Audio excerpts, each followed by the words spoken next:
Ankleshwar GIDC police station વિસ્તારમાં નોંધાયેલી સોનાની છેતરપિંડીના ગુનામાં ભરૂચ એલસીબી પોલીસે મહત્વપૂર્ણ સફળતા મેળવી છે।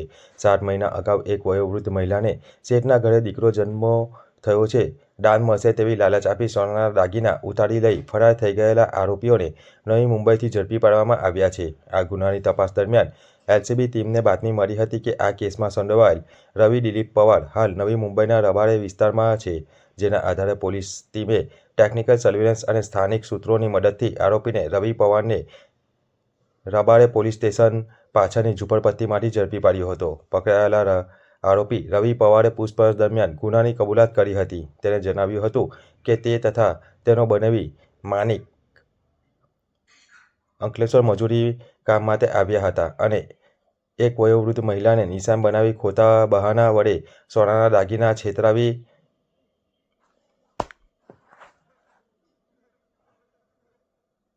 તેણે જણાવ્યું હતું કે તે તથા તેનો બનેવી માનિક કાલે અંકલેશ્વર મજૂરી કામ માટે આવ્યા હતા અને એક વયોવૃદ્ધ મહિલાને નિશાન બનાવી ખોટા બહાને સોનાના દાગીના ઉતરાવી છેતરપિંડી કરી હતી। બાદમાં તેઓ દાગીના લઈને ફરાર થઈ ગયા હતા। એલસીબી પોલીસે જીઆઈડીસી પોલીસના હવાલે કર્યો હતો।